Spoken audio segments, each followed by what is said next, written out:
สวัสดีค่ะพ่อแม่พี่น้องสวัสดีFCทุกท่านเนาะค่ะกลับมาพบมาพอกับเจตาพารวยคือเก่าค่ะในทางช่อง YouTube มื้อนี้วันที่13สวัสดีปีใหม่วันสงกรานต์ทุกท่านเด้อค่ะ FC พี่น้องป้องไปขอให้มีความสุขกับปีใหม่ไทยเนาะค่ะ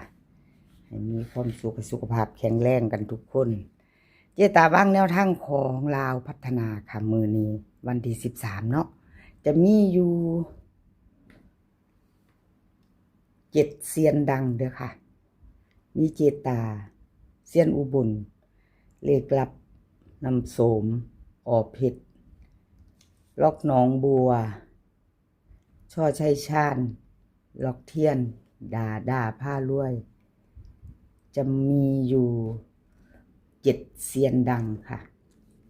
ไล่ซื้อไปแล้วพี่น้องไปไว้ในจักหน่อยไล่ซื้อของเจตาพารวยหลัก10เดินดีเด้อค่ะได้ลงวันที่13หลังจากวันที่13เราก็ได้หยุดเนาะจะไปไว้จักหน่อยค่ะวันที่10ที่ผ่านมาค่ะของเจตาเข้าไป3บุญเนาะพี่น้องแต่อยู่หลักร้อยเนาะเพราะว่า3บุญ3ล่างเป็น6ขอโทษขออภัยลุดไปเนาะค่ะบ่เข้าบ่มาไปต่อมือแรงค่ะกับเจตา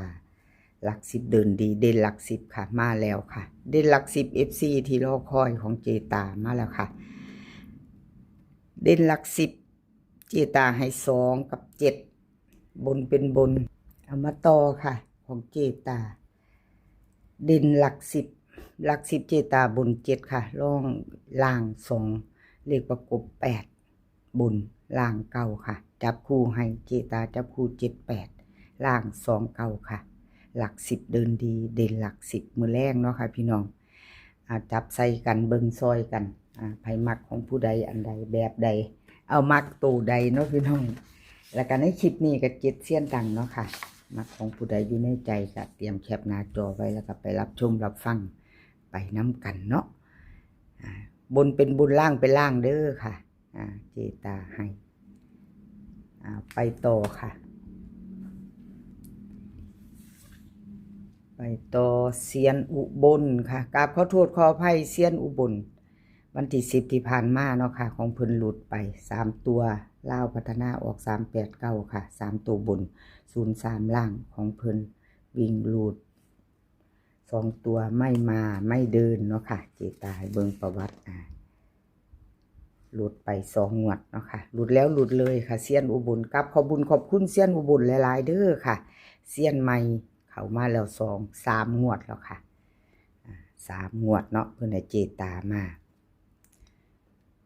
เซียนอุบลค่ะลาวพัฒนาวิ่งรูดเพิ่นให้5เด้อค่ะมื้อแรงให้5 2ตัว3หางค่ะ5 6 5 4 5 9เบิ้นค่ะ99 3ตัว3หางค่ะ5 2 9 5 6 7ค่ะวิ่งรูดเด่น5ตัวเดียวค่ะเน้น2ตัว5 4 3ตัวเน้นหางเดียวค่ะเซียนอุบลให้5 2 6ค่ะเอาแคปหน้าจอค่ะใครจะพิจารณาเซียนใหม่เซียนอุบลแนวทางใหม่มือใหม่ค่ะ13เมษายนวันสงกรานต์เนาะใครจะไปต่อกับเพิ่นไปต่อค่ะเลขรับน้ำสมรับน้ำสมบ่มีประวัติเด้อค่ะมีแต่วันที่9วันที่10บ่ได้ลงพี่น้องคือเจตาแจ้งไปแล้วถ้าเจตาลงบ่ทันก็คือบ่มีประวัติเนาะค่ะถ้าได้ลงทันจังมีรับน้ำสมค่ะมาใหม่มื้อนี้ไปต่อวิ่งรูดเพิ่นให้6กับ0ค่ะ2ตัว4หาง6ถึง60 09 08เบิ้น66กับ00ค่ะ3ตัว3หาง608 061 009ค่ะวิ่งรูดเพิ่นให้6กับ0 2ตัวค่ะเน้น61กับ60 3ตัว061เลขรับน้ำส้มขอบคุณรับน้ำส้มหลายๆค่ะที่ให้แนวทางมาวางทางช่องของเจตาเนาะขอบคุณเป็นอย่างสูงไปต่อค่ะไปต่อของอเพชรค่ะอเพชรวันที่13มื้อแรงไปต่อกันใหม่ขอบคุณอเพชรค่ะที่ให้แนวทางมาวางทางช่องของเจตาเนาะขอบพระคุณเป็นอย่างสูง เอามาไปต่อค่ะวิ่งรูดเพิ่นให้9กับ3 2 ตัว4 หาง93 92 36 37ค่ะเบิ้ล99กับ33 3 ตัว3 หางค่ะ936 392 337วิ่งรูดดินทอกันเด้อค่ะ9กับ3กับ93 36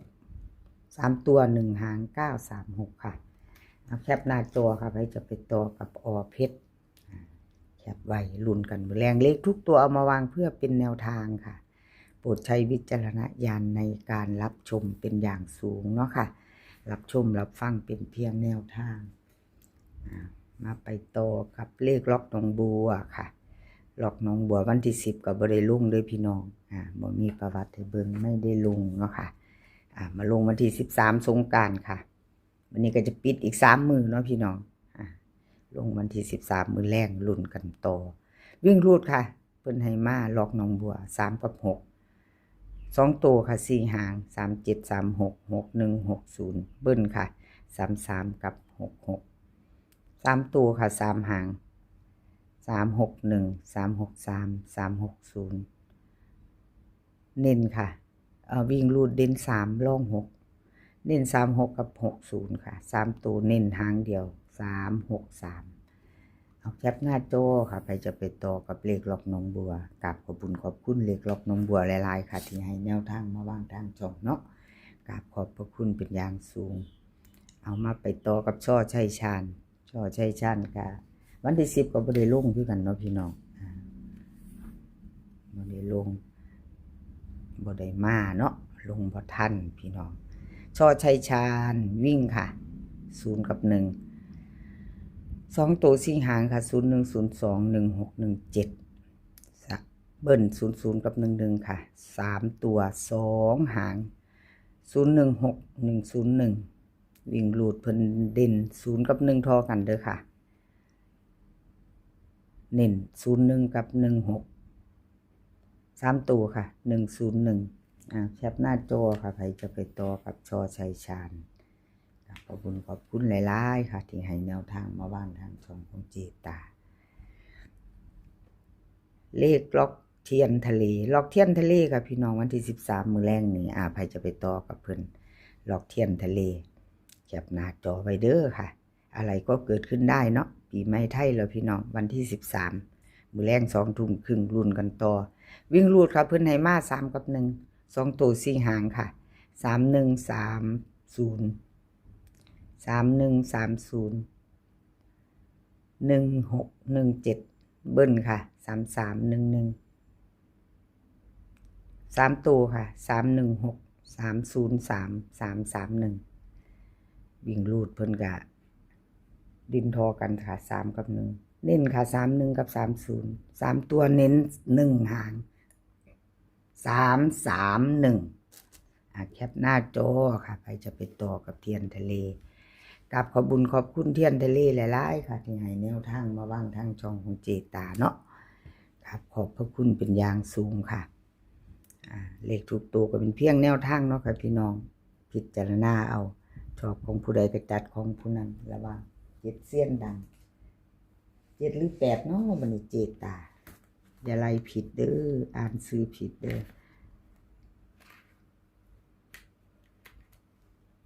8เสี้ยนดังพี่น้องว่า7ซื้อ8กับดาพาปังค่ะขออภัยหลายๆดาพาปังเพิ่นก็บ่ได้ให้มาวินงวดเนาะพี่น้องบ่ได้มา 2-3 งวดบ่มีประวัติคือกันพี่น้องเอามาเริ่มใหม่เนาะพี่น้องเริ่มใหม่มื้อแรงวันที่13ครับดาพาปังค่ะลาวพัฒนาเพิ่นก็ให้น้อยๆเด้พี่น้องเน้นๆแข็งๆเด้ดาบ่งวดนี้บ่ให้หลายเอาวิ่งค่ะเพิ่นให้มา7 2ตัวค่ะเพิ่นให้79กับ99 3ตัว2 หาง797 799เอามื้อแรง20:30ค่ะใครจะต่อกับดาพาปังดาพาปังลาวพัฒนา20:30เน้นทอกันเด้อค่ะแต่ว่า3ตัวนี่797 3ตัวพิจารณาพี่น้อง ชอบก็จัดคัดกับพานเนาะเลขทุกตัวก็เป็นเพียงแนวทางคลิปนี้ขอให้พี่น้องโชคดีมีความสุขค่ะมีความสุขกับวันที่13ปีใหม่ไทยวันสงกรานต์เนาะขอสุขภาพร่างกายแข็งแรงเดินทางไปไสก็ขอให้ปลอดภัยค่ะเดินทางไปขอให้มีโชคกลับมาขอให้มีชัยคลิปหน้าพอกันใหม่คลิปนี้ค่ะสวัสดีค่ะ